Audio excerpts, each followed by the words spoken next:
Bien, chicos, con todos ustedes, muy buenos días. Muy buenos días. Ángel Anthony, Cielo Darlín, Rocío del Pilar, Estefanía Lisek, Juan Jesús. Muy buenos días, chicos. A ver, vamos a iniciar lo que nos toca el día de hoy. Mírenme, tenemos que ver el tema de derechos, ¿no? Pero primero vamos a explicarlo en borrador, ¿no? A ver. Vamos a imaginar que este espacio representa nuestro país. Y obviamente nosotros tenemos derechos. Entonces, ¿qué pasa si por A o B nuestros derechos son violentados? ¿No? O hay amenaza de violación de nuestros derechos. Bueno, hay que hacerlos respetar, ¿no? ¿Cómo los hacemos respetar? Un instrumento son las llamadas garantías constitucionales, ¿no? Entonces, estas garantías constitucionales son mecanismos de protección de los derechos de las personas. Si por alguna razón nosotros interponemos la garantía y no somos atendidos dentro de nuestro país, ¿no? Vemos que en el país no están respetando los derechos de las personas, no están respetando las garantías constitucionales. Entonces, ¿qué podemos hacer? Podemos nosotros recurrir al derecho internacional. ¿Y a dónde vamos a ir? Vamos a ir a la llamada Comisión Interamericana de Derechos Humanos. En esta Comisión Interamericana de Derechos Humanos, que forma parte del Pacto de San José de Costa Rica, ¿ya? Pueden presentar sus quejas las personas naturales, tanto como usted como yo, pero también los organismos no gubernamentales. Entonces, esta comisión interamericana queda en Washington, Estados Unidos. Podemos nosotros presentar nuestra queja vía internet. No es necesario viajar allá para presentarlo. Se presenta vía internet. La comisión revisa el caso y la comisión, en observancia, obviamente eso es lo que hacen ellos, observan, ¿no? Entonces concuerda con el país llegar a una solución.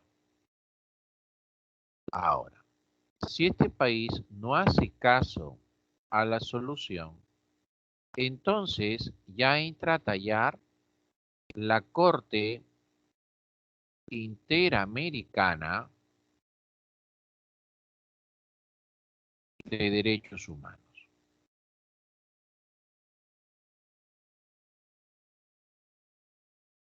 ¿Estamos bien? A esta Corte Interamericana de Derechos Humanos, ¿quién puede presentar su queja? Lo pueden presentar los países, pero también lo puede presentar la misma Comisión Interamericana. O sea, profesor, nosotros no podemos hacerlo. No. Nosotros como personas humanas no podemos presentar nuestro caso directamente a la Corte. Entonces, si la pregunta en su examen de admisión es, nosotros las personas naturales podemos presentar nuestra queja ante la Corte Interamericana de Derechos Humanos, obviamente ese es un rotundo no, no podemos hacerlo. Solamente podemos presentar nuestro caso ante la comisión. Entonces, profesor, nuestro caso nunca sería revisado por la Corte. Espérate, ese es otro tipo de pregunta. Nosotros no podemos presentar nuestro caso ante la Corte. Las personas no llegan ahí. Pero nuestro caso sí podría llegar a revisarse en la Corte. ¿Así? ¿Cuándo, profe? Cuando la comisión ve que el país no hace caso, la misma comisión presenta el caso ante la Corte Interamericana. Dese cuenta ese camino. es la comisión la que presenta el caso ante la Corte. Eso sí es válido, eso sí es posible. Lo que no es posible es que nosotros como personas naturales presentemos el caso ante la Corte Interamericana. Eso no va a ser posible, no se permite. Son dos formas de preguntar, no vaya a caer. Y la Corte, pues, definitivamente emite una sentencia donde el país tiene que respetar esa sentencia porque ese país se ha adscrito voluntariamente, ¿no? Pero de repente tú me digas, no, profe, pero si es un país soberano y como es soberano, de repente el país dice, ¿sabe qué? No voy a aceptar. ¿Qué podría hacer la Corte si el país le dice que no va a aceptar? Se declara en rebeldía. Bueno, definitivamente pues no puedes meter a la cárcel a un país, ¿verdad? No se puede meter a la cárcel a un país. Pero lo que va a ocurrir es que va a llegar una especie de bloqueo económico, ¿no? Va a ocurrir un pánico, ¿no? O sea, caramba, si es un país que no está respetando la sentencia de la Corte Interamericana, significa que en este país hay una dictadura. No es nada democrático.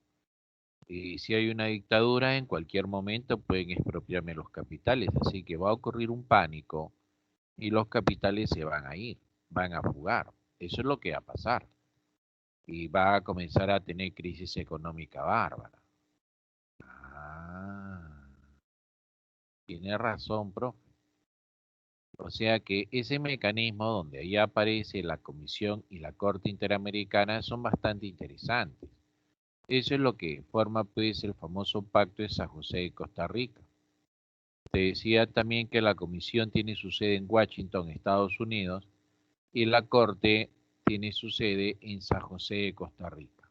¿Ya? Tiene su sede en San José de Costa Rica.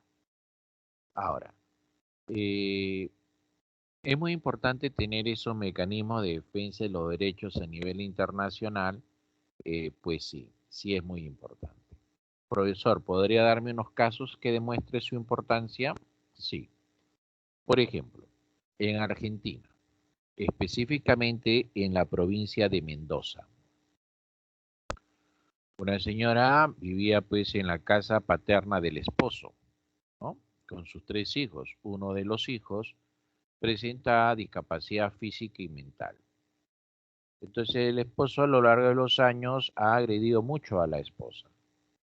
Llegó a un límite y la esposa decidió abandonar la casa con sus tres hijos. La señora fue a parar a una casa abandonada, la cual encontró con la puerta abierta y entró a vivir ahí porque necesitaba una casa. En Mendoza dijeron que la señora ha invadido una propiedad. La lograron desalojar y condenar a 1 año de pena privativa de libertad. La señora en Mendoza se quejó a toda distancia y todas reafirmaban esa condena. Entonces la señora lo que hizo fue apelar al derecho internacional. Llegó su caso a la Comisión Interamericana de Derechos Humanos. Y la misma comisión resolvió con Argentina que el gobierno argentino tenía el plazo de 15 días para devolverle la casa a la señora, totalmente refaccionada. Y la señora lo único que tenía que hacer es tomar posesión de la casa y pagar los gastos administrativos de propiedad de la casa. Profesor, entonces, ¿la Comisión Interamericana avala la invasión de propiedades? No, no avala la invasión de propiedades. Las constituciones de los países dicen claramente que el Estado protege al niño, al anciano, al discapacitado y a la mujer en situación de abandono. En este caso era una mujer en situación de abandono junto con su hijo en discapacidad, que el Estado argentino en vez de protegerla la desprotegió. Profesor, pero invadió una casa. No, esa casa estaba con la puerta abierta, nunca forzó la cerradura. Ah, entonces, profesor, los derechos en realidad sí son derechos, claro. Lo que pasa es que nosotros tenemos que tener el valor de hacerlos respetar. Y si dentro del país por ineficiencia o por corrupción no se respetan nuestros derechos, existen mecanismos internacionales que nos sirven para proteger derechos. Ah. Mira, en el caso peruano, año 1999, gobierno de Alberto Fujimori. Gobierno Alberto Fujimori, 1999.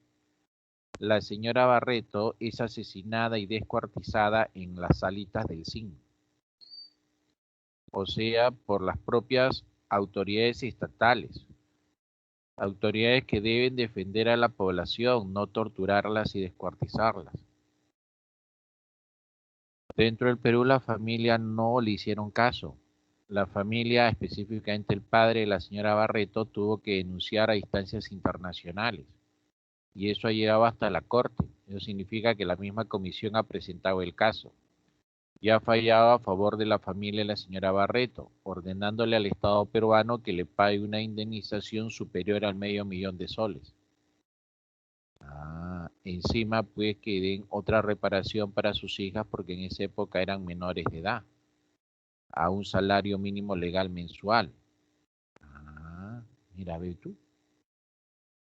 Entonces, dados esos ejemplos, obviamente entendemos que la Comisión Interamericana es muy importante, ¿no?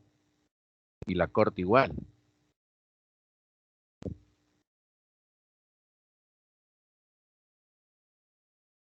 Otro caso, por ejemplo, que se dio en la comisaría, una comisaría del norte del Perú, donde trataron bastante mal a una persona,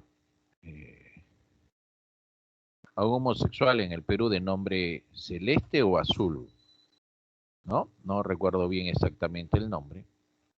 Y en el Perú no le hicieron caso. Y esta persona presentó su caso en el derecho internacional. Y ya la Corte lo ha admitido, ¿no? O sea, la comisión lo elevó a la Corte, lo ha admitido. Mira, Beto, ¿no? Entonces, acá viene un entrampamiento, ¿no? Por ejemplo, hace unos años, recuerda que se discutía sobre la famosa pena de muerte a los violadores, violadores sexuales, específicamente sobre los menores de edad, ¿no? Entonces la gente decía, va a aplicarle pena de muerte a los violadores, ¿no? Pero eso implicaría salirse del pacto de San José. ¿Ya? Eso implica salirse del pacto de San José de Costa Rica, ¿no? Eh, ¿Por qué salirse? Porque cuando nosotros nos adherimos al pacto de San José de Costa Rica ya teníamos la pena de muerte por traición a la patria. Pero todos los que se adhieren al pacto de San José, donde ya contemplaban la pena de muerte por ciertos delitos, se comprometen a no ampliar la pena de muerte a otro tipo de delitos. ¿Se da cuenta?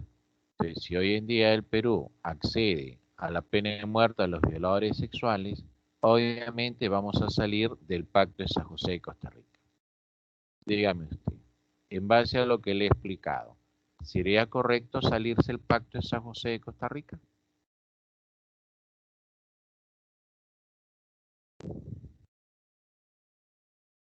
Y creo que no, ¿verdad? Creo que no sería correcto salirse del pacto de San José de Costa Rica. Por lo tanto, tenemos que buscar otra solución, porque obviamente es bastante repudiable ese acto de violación, es muy repudiable, ¿no? Pero estamos atados de mano, entonces tendríamos que buscar otra solución para esto, ¿sí? Sumado a esto, decirte también, vamos a ponerlo con color moradito, que el 11 de septiembre del año 2001 se firmó la Carta Democrática Interamericana, ¿no? ¿Dónde se firmó? Eso se firmó acá en Lima, ¿sí?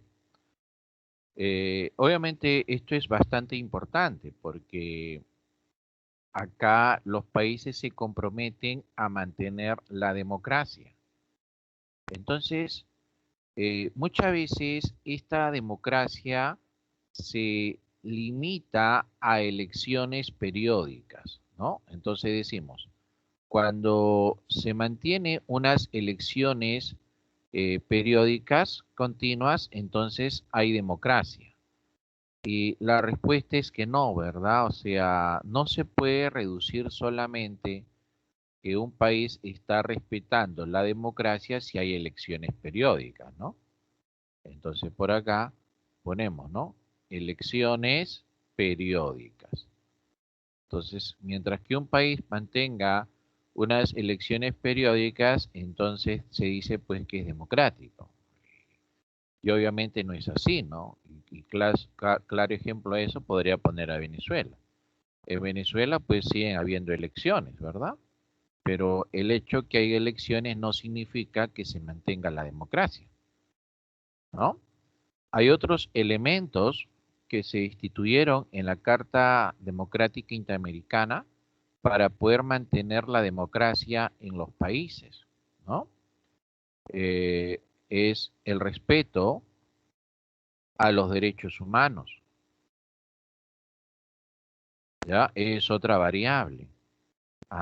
El respeto a un Estado de derecho. ¿Qué cosa es un Estado de derecho? Un Estado de derecho es un Estado que actúa en base a las normas jurídicas establecidas, ¿ya? Cuando las acciones de ese Estado escapan a la normatividad establecida, eso ya adquiere las figuras de una dictadura. Ah, también en la misma carta establece que debe existir una transparencia en el gobierno. O sea que no se deben hacer las cosas ocultas, camufladas, sino deben ser transparentes. La transparencia es lo que evita la corrupción, pues muchachos. Cuando no es transparente y todo es oculto, se tiende a transgiversar todo. Ah, debe también tener responsabilidad en la gestión pública. Se debe tener respeto por los derechos sociales. Entonces, como podrás observar, esa Carta Democrática Interamericana es bastante interesante, ¿verdad? Y casualmente eso se hace en Lima en alusión a lo que pasaba con Alberto Fujimori. ¿Te das cuenta? Yo no voy a dar mensajes políticos, simplemente te voy a transmitir lo que pasó, que durante el gobierno de Alberto Fujimori no se respetaba eso. No se respetaba eso. Mira, ve tú lo que le pasó a la señora Barreto, ¿no? Desconozco la razón por la cual hicieron eso, pero definitivamente no hay razón que justifique eso. Es como cuando, por ejemplo, sea el feminicidio, ¿no? La maté porque me fui infiel. Entonces, si me fui infiel, la maté. Pues bueno, puede ser que haya actuado de forma impulsiva debido a la infidelidad, que obviamente está mal, pero definitivamente ese acto de infidelidad no justifica racional ni legalmente que una persona mate a otra. ¿Se da cuenta? O sea, el hecho que una persona, entre comillas voy a poner, que cometa un delito, eso no justifica a que otra persona sobre esta cometa otro delito. ¿Se da cuenta? O sea, tú me robaste y después te busco y te mato. Te mato porque tú me robaste, entonces estamos a mano. No, no. Son dos delitos diferentes, ¿verdad? Y bueno, la persona ya murió, así que no podrá sancionársele el robo, ¿no? Pero usted que está vivo sí va a ser sancionado por un asesinato. ¿Se da cuenta? O sea, siempre hay que actuar en base al respeto de las normas. Entonces, se dará cuenta la importancia de esa Carta Democrática Interamericana, donde ya Argentina se salió, ¿no? Argentina se ha salido. Argentina hoy en día es una bomba de tiempo. Argentina es una bomba de tiempo, ¿ah? Económicamente Argentina pues tiene un nivel de endeudamiento del 93% de su PBI y está pidiéndole préstamos al Fondo Monetario para reactivar su economía. Y lo más seguro es que el fondo le preste plata, pues, ¿no? Eso es lo más seguro. Pero que le va a hacer firmar una carta de intención. Ya el firmar una carta de intención es darle un ajuste, pero astronómico. En esa carta de intención, lo más fijo es que el Fondo Monetario diga que ellos tengan que adelgazar su aparato estatal. Al adelgazar su aparato estatal implica que en Argentina se vengan despidos masivos. O sea, la cosa se va a poner color de hormiga en Argentina. Y que no te extrañe que muchos de esos argentinos vengan al Perú, ¿no? Porque aunque por más sorprendente que te resulte, la economía peruana con la economía chilena, según el Fondo Monetario Internacional, son las dos economías sudamericanas que más rápido se van a reactivar después de la pandemia. Aunque te resulte difícil de creer, esas son las expectativas que tiene el Fondo Monetario sobre la economía peruana. Ah, ya. Muy bien. Bien, muchachos. Entonces, hasta aquí. ¿Ha quedado claro esta parte, esta explicación? Mira que te hemos hablado del Pacto de San José y Costa Rica, te hemos hablado de la Carta Democrática Interamericana de Lima, la cual pues explica detalladamente que la democracia no solamente es reducirlo a las elecciones periódicas, ¿no? Por ejemplo, este domingo 11 de abril tenemos elecciones presidenciales y congresales, que es parte de la democracia, claro que sí, pero no se puede reducir la democracia solamente a las elecciones, sino que tiene otros componentes que también se tienen que respetar para mantener un país democrático. ¿Sí? Gracias, Leslie. Chévere. Bien, vamos a borrar esa parte.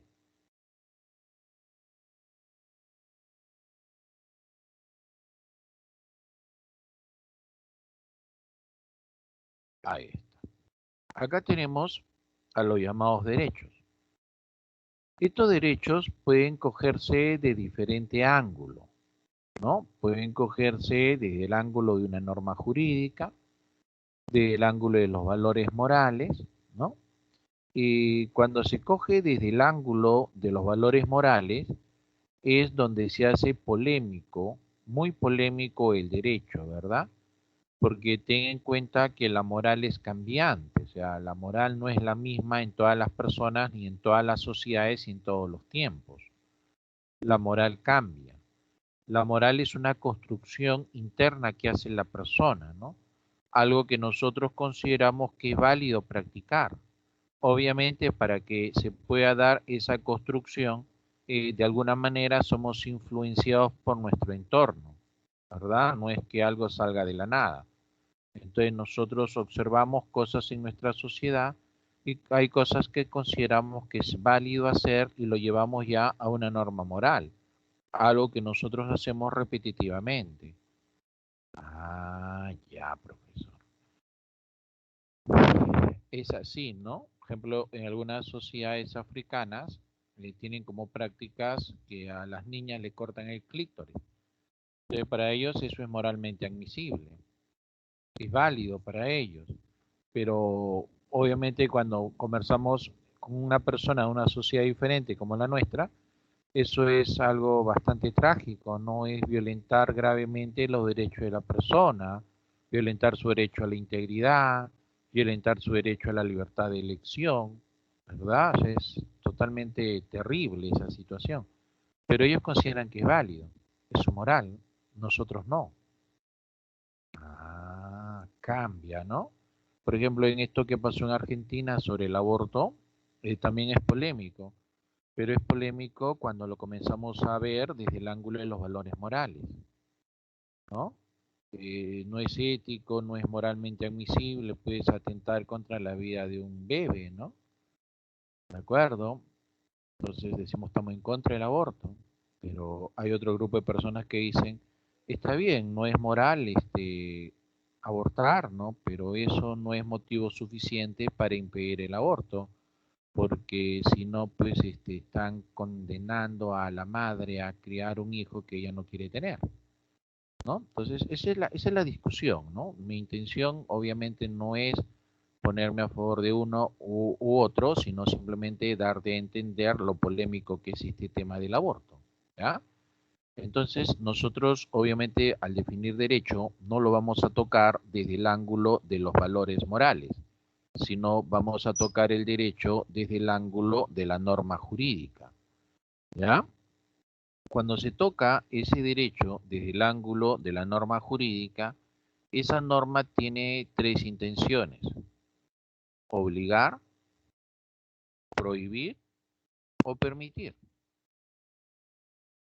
Obliga, prohíbe o permite.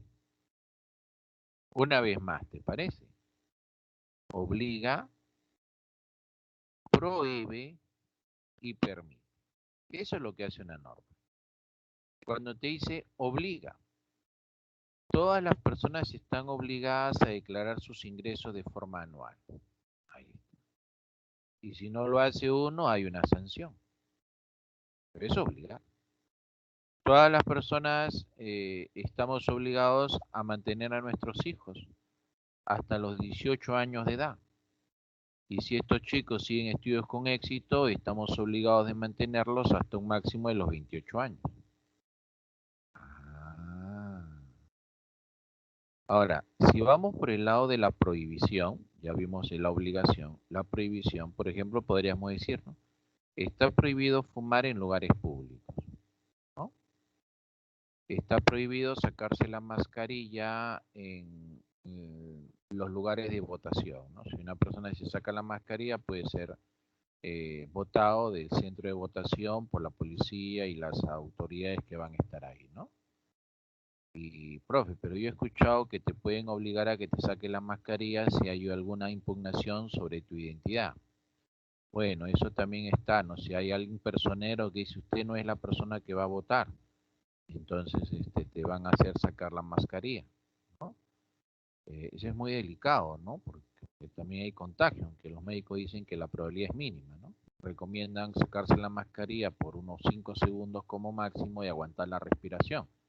Bueno, no sé yo cuánto sea eso de válido, yo no soy el especialista en eso, pero es la recomendación que dan ellos, ¿no? ¿Estamos bien? Ahora, la otra situación es que la norma permite. O sea, el permitir significa que se puede hacer, que no se puede hacer, ¿verdad? O sea, ese es permitir. Por ejemplo, en Argentina se permite el aborto. O sea, al decirte que en Argentina se permite el aborto, no significa pues que todas las mujeres que salen embarazadas entonces puedan abortar. Eso no significa, ¿no? Significa que la mujer que esté embarazada, si desea abortar, lo hará. Si no desea, pues obviamente no lo hará, ¿no? Ah, pero esta norma jurídica, que obviamente en ningún momento nos preguntan si estamos de acuerdo o no, simplemente la ponen para que nosotros la cumplamos, tiene la función de la ordenación, ¿no? Ordenar, regular la conducta de todos los hombres, entre todos los hombres y de nosotros mismos frente al propio Estado.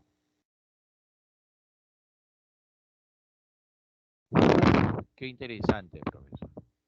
O sea que el derecho se crea con la intención de poder regular la conducta entre todas las personas. Sí. Esa es la intención de poner las normas, dar las reglas de juego. Y en base a esa regla de juego tenemos que actuar. Obviamente que hay personas que estudian muy bien al detalle estas reglas de juego y las comienzan a utilizar a su favor. ¿Así, profesor? Sí. Las comienzan a usar a su favor, ¿verdad? Lo cual obviamente también es válido, ¿no?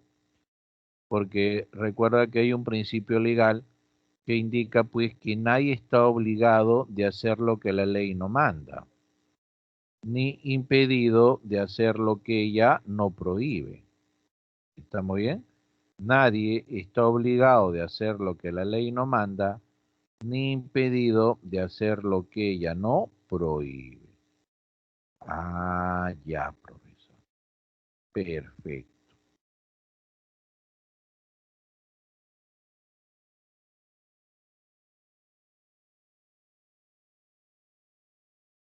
A ver, vamos a leer esto. Te voy a dar unos 30 segundos, por favor. Léelo.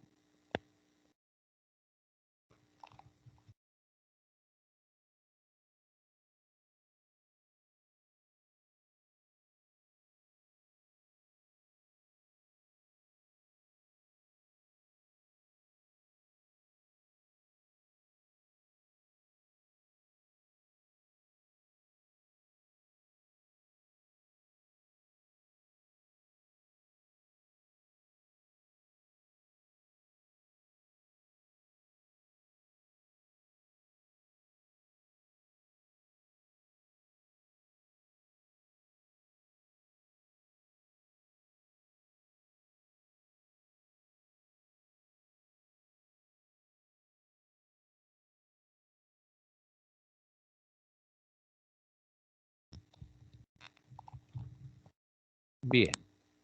A ver.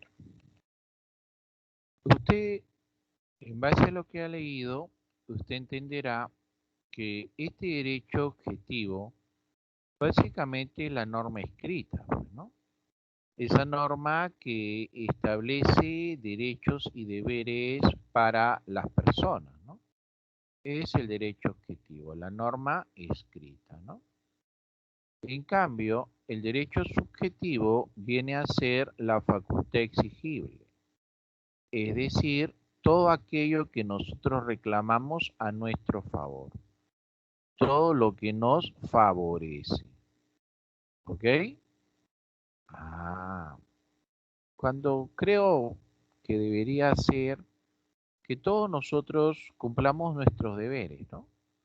Porque si todos nosotros cumplimos nuestros deberes, entonces obviamente nuestros derechos estarían automáticamente garantizados, ¿no? Pues habría que comenzar por ese lado, ¿no? O sea, que todos estemos cumpliendo nuestros deberes, o sea, que accionemos para hacer eso. Pero acá en el derecho subjetivo no dice, señor, la gente actúa reclamando todo aquello que le beneficia, todo aquello que le favorece. Dentro de esta situación, que en esencia es reclamar todo aquello que a ti te favorece, ¿no?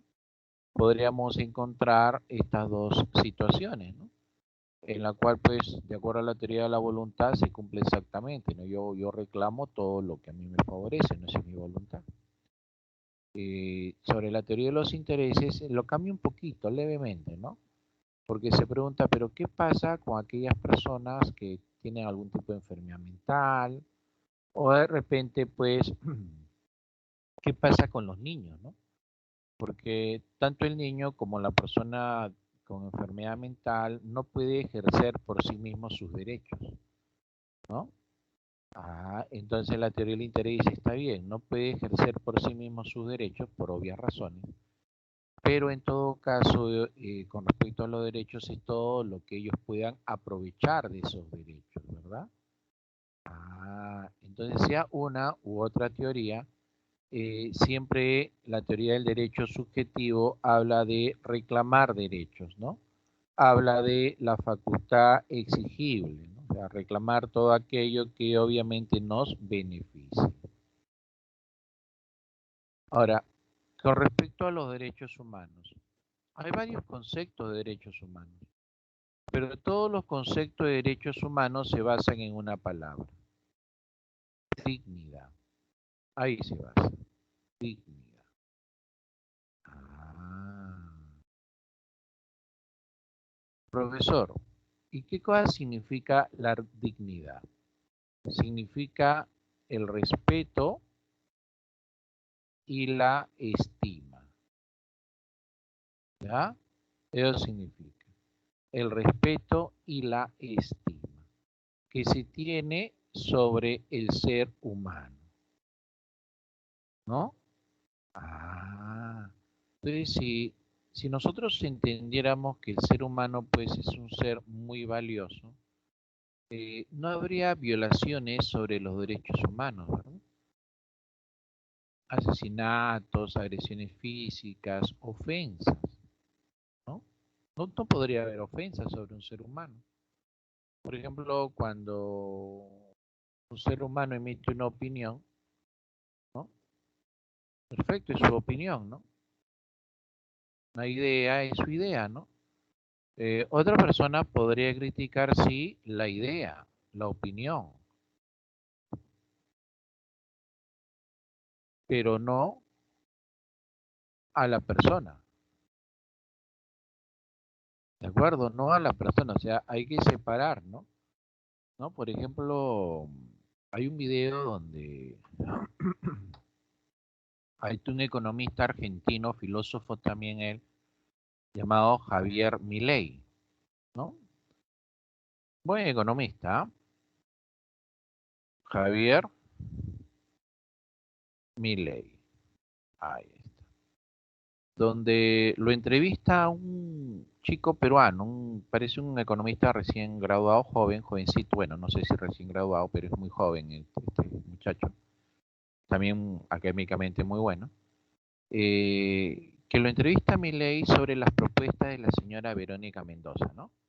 Y Javier Milei de verdad que destroza los aportes del partido de la señora Verónica Mendoza. Muy interesante ver el análisis que hace, ¿no? Pero él hace ese análisis siempre refiriéndose a la posición académica, nunca a la persona, nunca ofendió a la señora Verónica Mendoza. Y hay otro economista peruano, otro economista que lo ha insultado. Entonces ahí pues ya estamos mal, ¿no? Entonces, si se va a discutir, se discute sobre las opiniones, sobre las ideas. Uno tiene que demostrar que esas ideas son incorrectas, ¿no? Que va a ser muy diferente pues a llegar a agredir a esta persona, ¿no? Bien. Entonces no se olviden esa situación de la dignidad, ¿ya? A ver, vamos a borrar esto de acá y vamos a poner, ¿no? Los derechos humanos viene a ser un conjunto de instituciones, normas y principios que en cada momento de la historia concretan las exigencias de dignidad, ¿no? Libertad e igualdad. ¿Ya? Ahí está, ¿no? Mira, concretan las exigencias de dignidad, libertad e igualdad. ¿Ya? Ah, ya.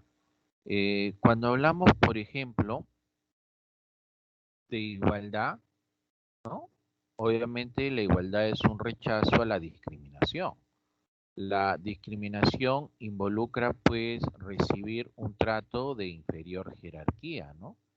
La discriminación significa pues una situación de exclusión, ¿no? Que es muy diferente al acto de selección. Entonces vamos a seleccionar a un trabajador.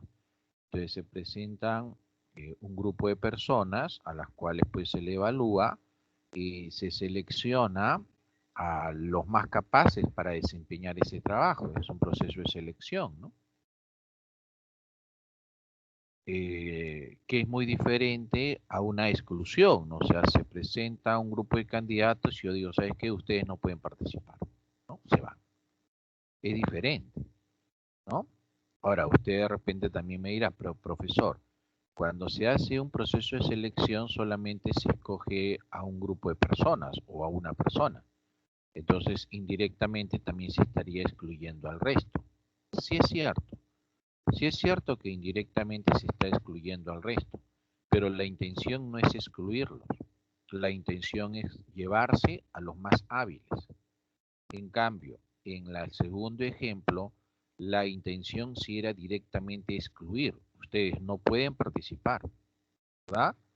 Ah, ya. Entonces, esa segunda situación de la exclusión, ese es el acto discriminatorio que se tiene que combatir, ¿verdad?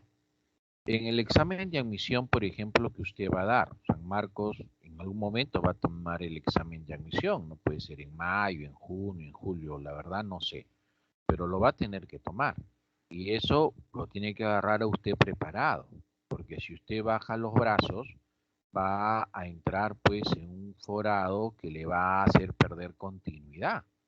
Por ejemplo, en San Marcos yo recuerdo bien, porque caramba uno se entera, más o menos fue en el 2002, 2003, que la Facultad de Economía hizo un concurso, no un curso de titulación, y se inscribieron varios chicos pues para titularse, ¿no? Pero la Facultad de Economía, llegado el 15 de diciembre, hizo un corte. Dice, bueno, ya se acercan fiestas, vamos a parar el 15 y retomamos el 15 de enero. O sea, prácticamente paralizaron un mes. Cuando retomaron ese 15 de enero hasta más o menos 10 de febrero, donde fue el examen, la mayoría de chicos jaló. Casi las 2/3 partes de los estudiantes de ese curso desaprobaron y no sacaron el título. ¿Por qué razón? Porque pararon un mes. ¿Ya? Es trágico parar, te hace perder continuidad, ¿no? Entonces, eso va a pasar, ¿ah? O sea, varios chicos, y acuérdense, varios chicos cuando se enteraron que San Marcos postergó el examen, varios chicos han bajado la guardia, ¿no? Y todavía están así. En cambio, hay otros chicos que están manteniendo su ritmo de preparación. Ya están manteniendo su ritmo de preparación. Y cuando llegue el examen de admisión, estos chicos le van a sacar una ventaja muy grande a aquellos chicos que se han paralizado y que después quieran retomar. Va a costar mucho. ¿Estamos bien?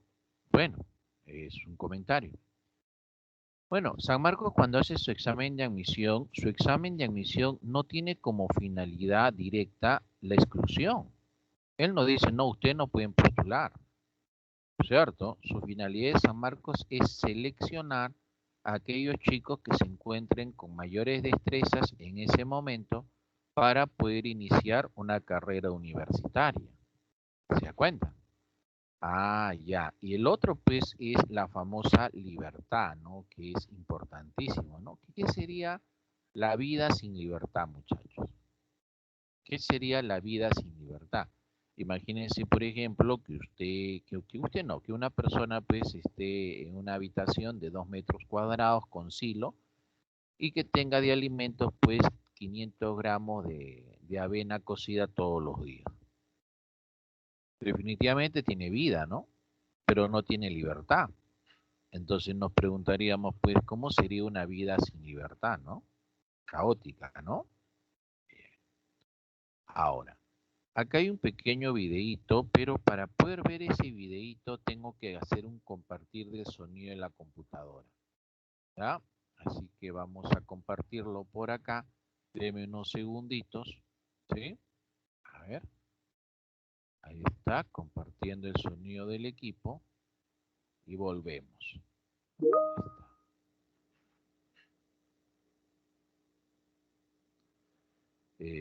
Claro, ¿no? O sea, ahí hay una buena pregunta, ¿no? Que ya está en el campo de la filosofía, ¿no?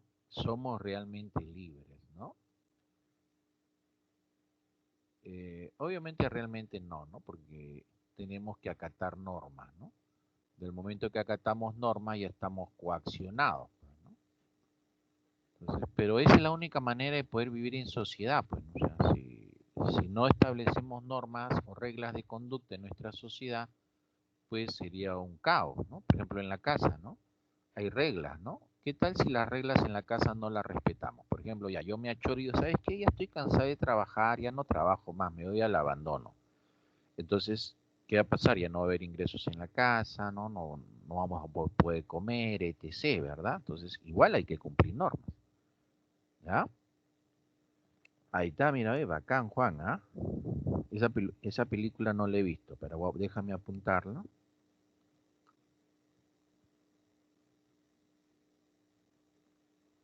Bacán. Ahora lo voy a buscar. Bien, vamos a ver este pequeño videito.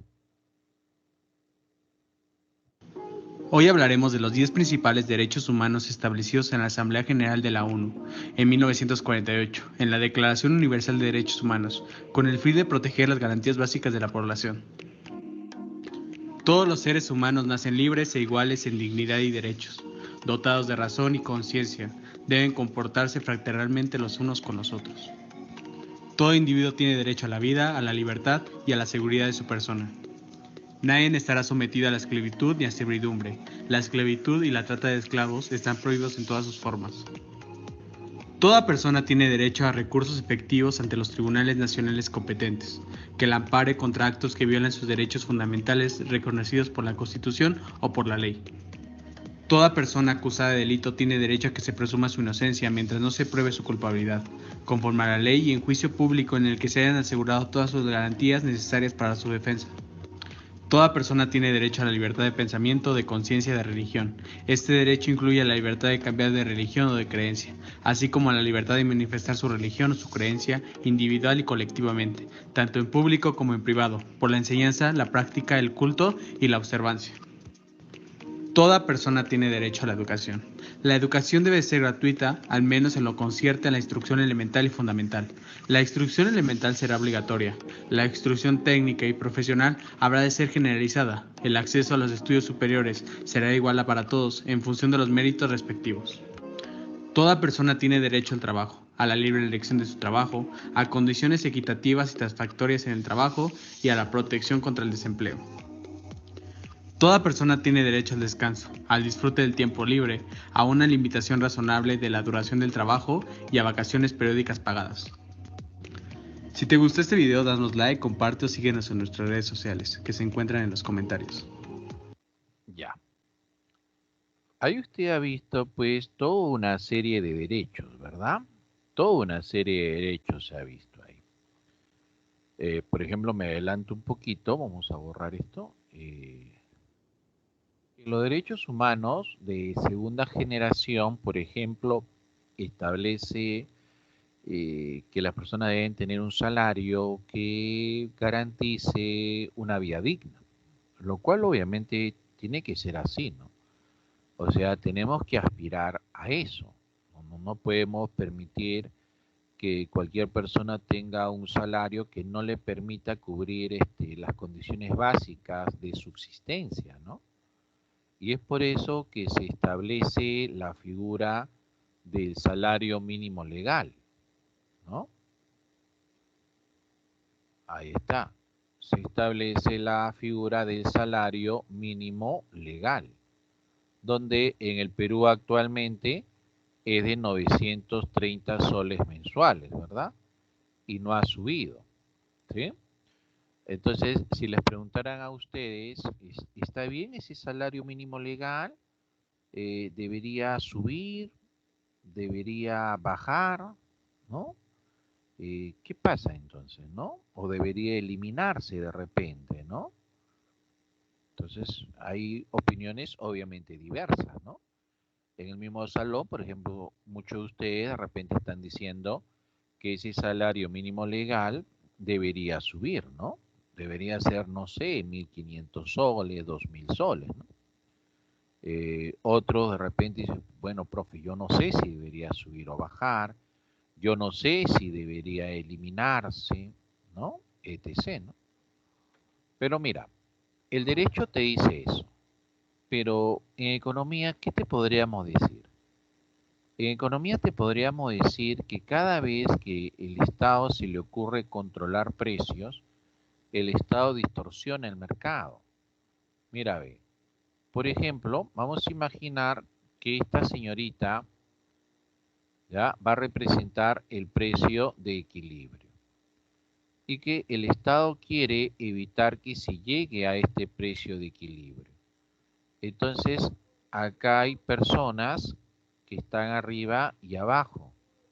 Entonces, ¿cómo haríamos para evitar que estas personas lleguen hacia esta otra persona? Entonces dirían, ¿no? ¿Sabes qué? Acá voy a poner una barrera, voy a poner una pared y voy a decir, señor, usted mínimo baja hasta acá. Y ahí pongo el precio mínimo. Y para evitar que este señor llegue hasta esta señorita, también pongo acá otra barrera, otra pared. Y digo, señor, usted máximo sube hasta esta altura. Y eso sería el precio máximo. Entonces, se percata usted que el precio mínimo siempre se va a ubicar encima del precio de equilibrio y el precio máximo se va a ubicar debajo del de equilibrio. ¿cierto? Ahora mire por acá. Acá tenemos a la demanda de trabajo y por acá a la oferta de trabajo. Recuerde que el que oferta trabajo es la familia. La familia vende trabajo y el que demanda trabajo viene a ser la empresa. El cruce es el llamado equilibrio de mercado. Entonces acá va a salir un salario de equilibrio y una cantidad de equilibrio de número de trabajadores. Vamos a imaginar que el salario de equilibrio sea 600 soles. Y a ese salario estén trabajando, digamos, 200 personas. Ejemplos chiquitos. Pero el gobierno dice, respetando los derechos, que 600 no puede ser, pues, ¿no? Entonces vamos a proteger al trabajador con un salario mínimo legal, ¿no? 930 soles, que en realidad no es 930 soles, ¿ah? 930 soles es lo que va a recibir el trabajador. Pero a eso hay que subirle, porque hay que pagar las gratificaciones, la liquidación, su seguro médico.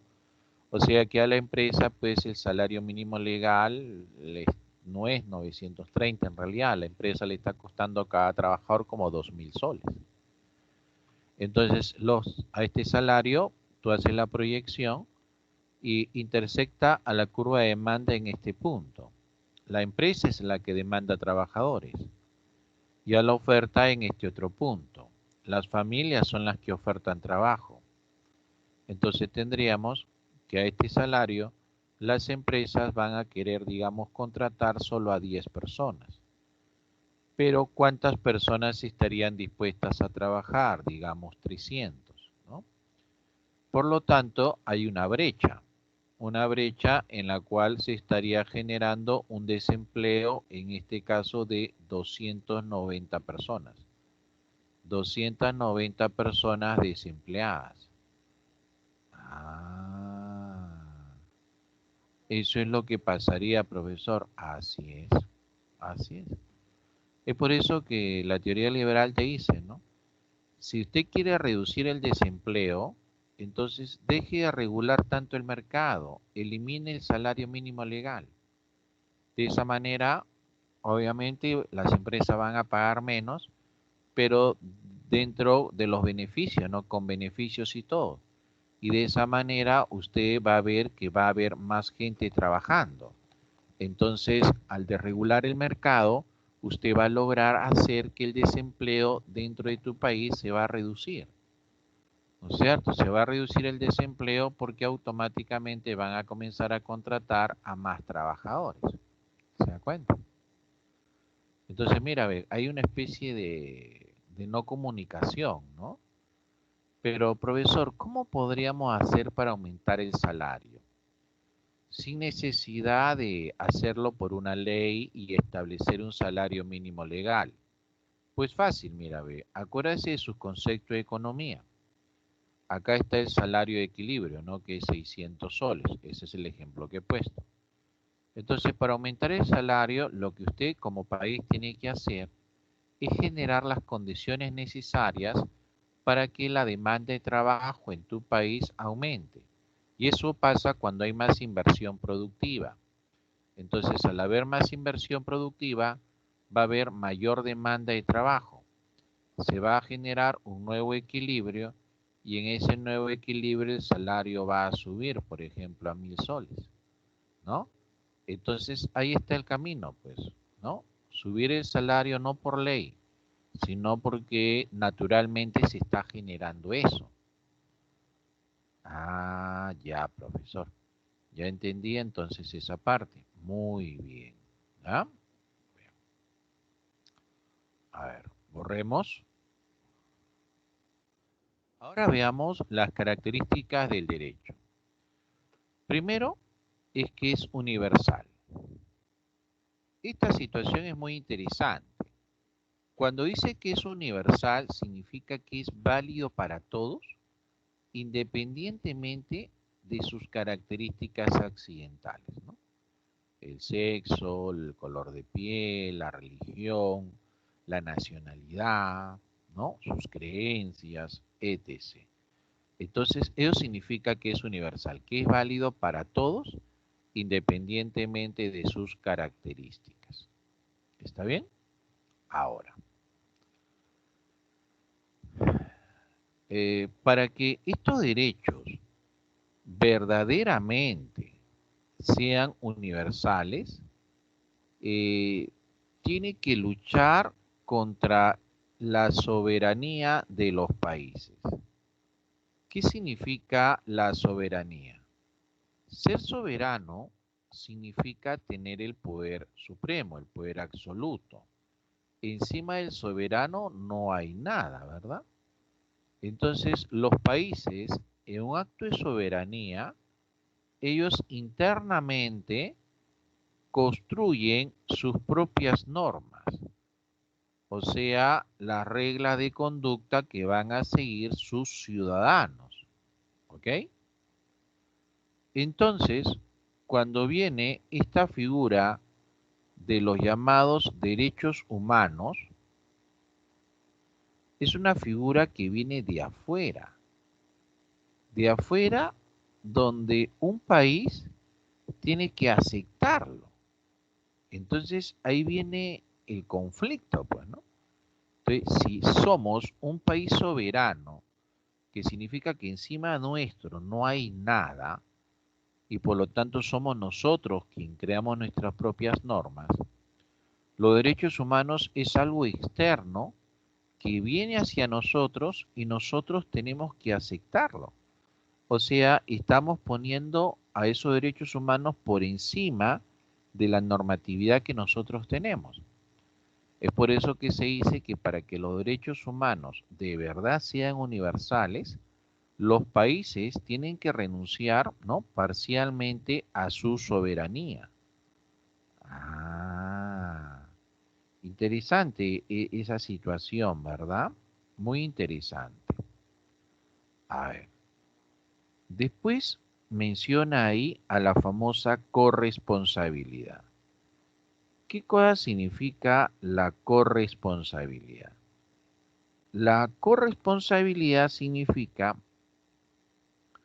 la obligación que tenemos todos nosotros de hacer respetar el derecho de todos. ¿Ya? La obligación que tenemos todos nosotros de hacer respetar el derecho de todas las personas. Ah, ya, profesor. Muy bien.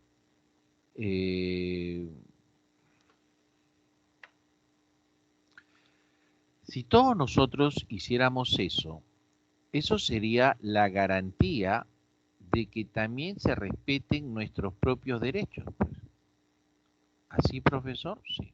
Esa sería la garantía. Ah, ya. Ahora, interdependientes. ¿Qué significa eso? Interdependiente significa que los derechos están conectados, ¿no? Que si uno altera un derecho, automáticamente afecta al resto, hay conexión, ¿no? Por ejemplo, ¿qué pasa cuando a una persona se le agrede su derecho a la integridad? El derecho a la integridad, muchachos, no solamente es física, sino también es psicológica o espiritual. Entonces, violentar el derecho a la integridad de una persona, sea física, psicológica o espiritual, es alterar otro tipo de derechos, ¿no? Violentar una integridad física podríamos atentar contra la vida de una persona. ¿Se da cuenta? Violentar su integridad psicológica es violentar, pues, la tranquilidad en su vida. Ah, entonces se conectan, ¿no? Por ejemplo, su derecho a educarse se conecta con el derecho a alimentarse. Y ese derecho a alimentarse se conecta con su derecho a la vida. Entonces, eso significa interdependientes, que hay relación entre todos los derechos. Ah, ya, profesor. Muy bien. Acá tenemos a las generaciones de los derechos humanos. que sería bueno pues que usted le dé una observación a eso, vamos a darle unos 30 segundos. Mírelo por favor cuidadosamente.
Muy bien. A ver, acá aparece las generaciones de los derechos humanos. Eh, Generaciones en base al orden que han ido apareciendo, ¿ah? No tiene la intención de decir pues que le llamamos generaciones porque tiene un inicio y un final y ya caducó. No, no, no ha sido visto de esa manera, sino ha sido visto de la manera en la cual han ido apareciendo, ¿no? Por ejemplo, los derechos humanos de primera generación van a aparecer con la Revolución Francesa, ¿no? En la cual pues a través de esa lucha se le logró poner un freno al abuso de la monarquía, ¿no? Entonces el abuso del poder del monarca queda frenado ahí. Ya usted no puede abusar sobre nosotros, ¿no? Y es ahí donde surge pues el derecho a la vida, el derecho a la libertad, ¿no? A la propiedad, el derecho a poder reunirse pacíficamente entre los miembros de una comunidad para poder mejorar sus condiciones de vida, ¿no? Que van a ser derechos pues individuales, derechos absolutos. Ah, derechos absolutos, profesor, sí. Derechos en los cuales pues el Estado está impedido de agredir sobre los derechos individuales que tenemos todos nosotros. Luego viene los derechos de segunda generación que aparecen con la revolución industrial, ¿no? La lucha mexicana, en la cual pues se ganan derechos en los cuales pues le ponemos obligaciones al Estado. Entonces el Estado está obligado a cumplir con ciertas acciones para mejorar la calidad de vida de la población en el campo de lo económico, como por ejemplo el derecho al trabajo, a la jornada laboral de 8 horas, descanso dominical, salarios justos, ¿no? El derecho a la prestación de salud, ¿no? O el derecho a la educación, donde los países dicen, ¿no? Está bien, esos son derechos obligaciones, ¿no? Le llaman derechos obligaciones porque es el Estado quien está obligado a cumplirlo. Por eso le llaman derechos obligaciones. Pero los estados que dicen, ¿no? Yo voy a cumplir estos derechos, pero en base a mis posibilidades económicas, ¿no? Así lo dicen, en base a mis posibilidades económicas. Y bueno, eso es lo que observamos, ¿no? Por ejemplo, estaba leyendo la BBC hace unos días y sale que pues que Reino Unido ha dicho que va a entrar en la inmunidad de rebaño, según sus cálculos, este 12 de abril.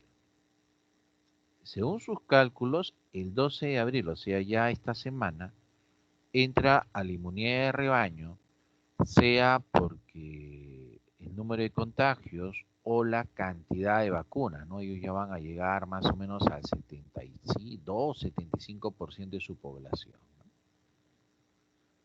Bueno, si se cumplen sus proyecciones, sería, bueno, una noticia alentadora, ¿no? Que ya algunos países comiencen a lograr eso, ¿no? Porque eso paulatinamente se va a ir expandiendo en el mundo, ¿no? El inicio de este fin de la pandemia, ¿no? Que tanto daño ha causado. Pero mira, eso lo puede hacer Reino Unido porque su economía es fuerte, ¿no?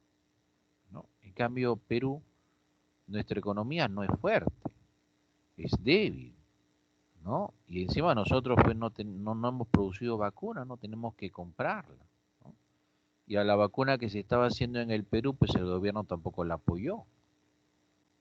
Ah, profe, ¿el gobierno es culpable entonces de esta pandemia? Bueno, no, porque no lo originó, ¿no? Culpable podría ser de no haber gestionado eficientemente los recursos, ¿no? Y sí, por eso sí podría ser culpable, pero no solamente el culpable es el gobierno, ¿no? Sino también nosotros, la población, también tenemos responsabilidad.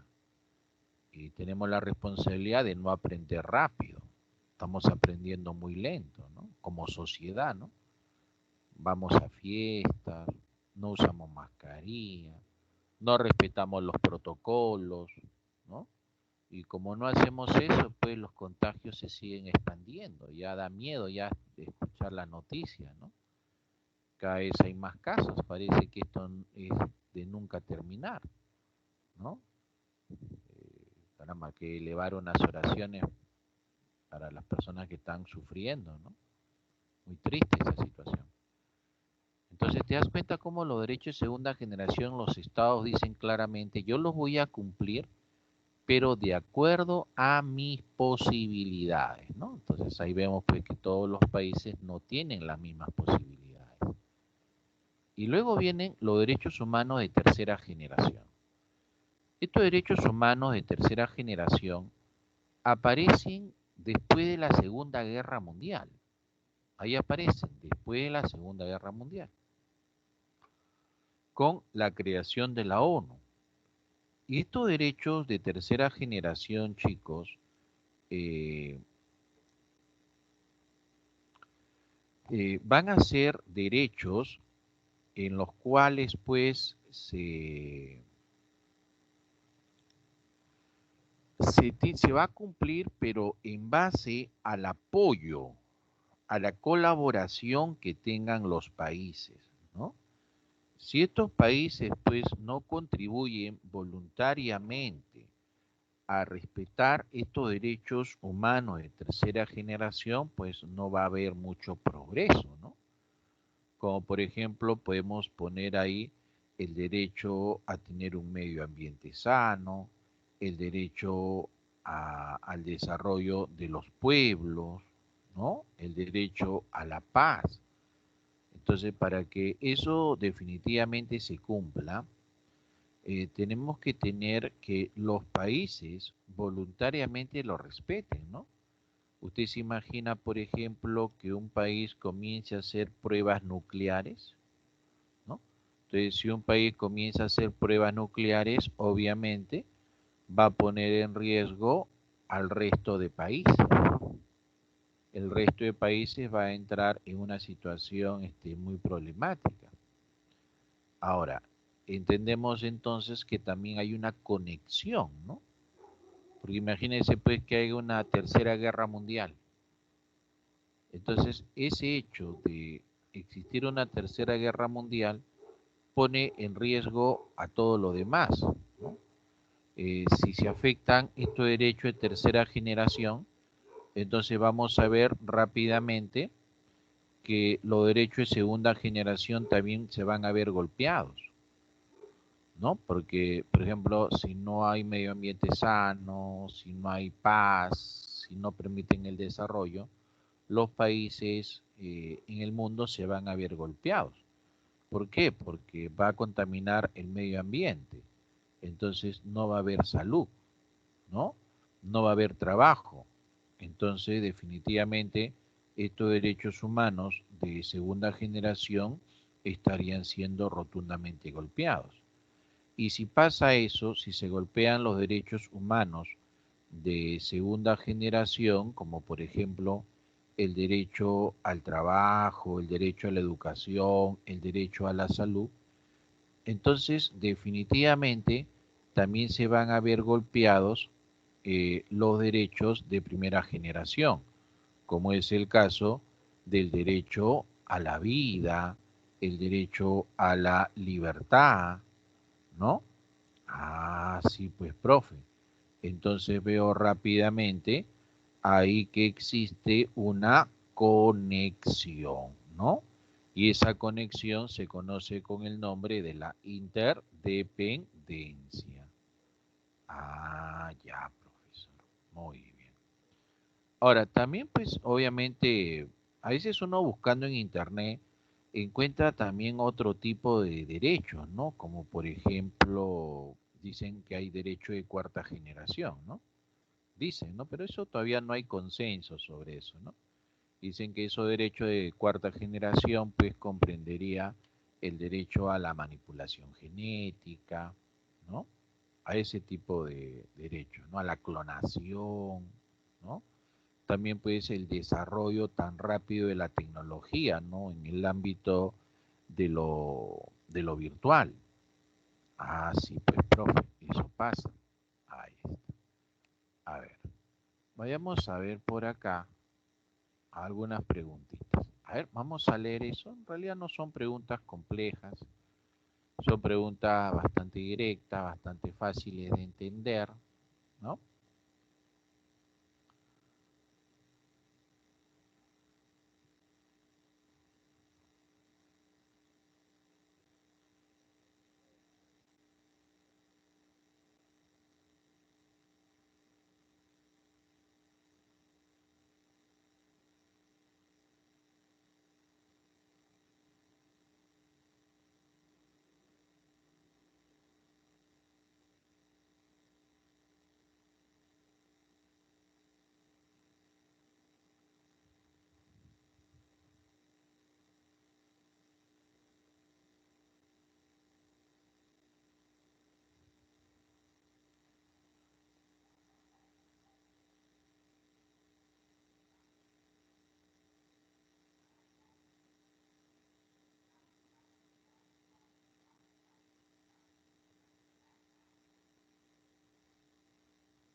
Dice, cuando a las personas se les impide el acceso a los bienes y servicios de primera necesidad, se incurre en una violencia. Muy bien. Eh, ¿Han escuchado hablar de lo que es una estructura? Cuando se habla de una estructura, se habla de las relaciones que se establecen entre los elementos, ¿ya? Cuando se establece relaciones entre elementos que componen un todo, ahí se habla de una estructura, ¿no? Es como si usted tuviera pues todo un conjunto de hilos que usted los comienza a juntar, a enlazar, ¿no? Y va a formar pues una tela, ¿no? Con color y formato determinado, ¿no? Entonces, producto de los enlaces, de la forma como se enlacen, cómo se relacionan, estarían formando una estructura. ¿De acuerdo? Entonces, lo mismo pasa en una sociedad, ¿no? En una sociedad los elementos se van a relacionar de una manera determinada. ¿Está bien? La forma como estos elementos se están relacionando va a formar parte de su estructura, ¿no? Así que en todos los países no van a tener la misma estructura porque obviamente sus elementos no se relacionan de la misma manera como se relacionan acá en el Perú. ¿Está bien? Muy bien. Entonces, acá nosotros vemos una situación estructural bastante complicada. Por ejemplo, partiendo de la situación de los hospitales, ¿no? Nosotros no encontramos hospitales de gran complejidad en todas las zonas del Perú. Hay zonas que están desfavorecidas y no tienen hospitales de gran complejidad. Entonces, estas personas que necesitan ser operadas y una operación muy compleja, tienen que trasladarse hasta la capital, lo cual involucra un desembolso económico que no es poca plata, ¿no? Tienen que pagar pasajes, tienen que tener hospedaje por un cierto tiempo, pagar comida, esperar que lo admitan en el hospital, o sea, es costoso, no es para todas las personas, ¿no? Los colegios, acá en Lima nosotros podemos encontrar colegios estatales relativamente cerca a la casa donde uno vive, ¿no? Pero esa no es la realidad en todo el Perú, pues. Hay zonas en las cuales el colegio no está cerca, tienen que hacer largas caminatas, ¿no? No es que chapa su combi y llegó, no es así. Y ahora mismo con el desarrollo de las clases virtuales, con el internet, entonces antes simplemente el papá invertía su ropa de colegio, su comida que está en la casa y se iba al cole, ¿no? Pero ahora de forma adicional tiene que invertir en pagar internet y tener una computadora. Sumado a eso, suministro de luz. ¿Se da cuenta? Y tiene que poner una buena velocidad en internet porque si no la clase se cuelga. Es complicado, ¿verdad? Y en mismo Lima hay zona donde el internet no llega. Peor es en todo el Perú, no hay zona donde todavía no hay internet o el internet que llegue es muy débil. O sea, mira, ve. Entonces, es ahí donde se ve claramente que se está cometiendo una violencia de corte estructural. Así, profesor, ¿eso sería una violencia de corte estructural? Claro que sí, claro que sí. Ah, no me había dado cuenta de eso, profesor. Ahí está. Ahora, en la siguiente pregunta, ¿de qué nos habla? En la siguiente pregunta nos indica que los derechos fundamentales de la persona para adquirir mayor jerarquía legal debe estar amparados en qué? Tiene que estar amparados en normas constitucionales, ¿verdad? Darle pues ese famoso respaldo, ¿no? Un respaldo obviamente jurídico con esas normas, ¿no? Para que sean obviamente válidas, ¿sí? Bien, chicos, hemos llegado a la hora. Vamos ahora a dar el examen, ¿de acuerdo? Vamos para dar el examen. Vamos a dejar de grabar la clase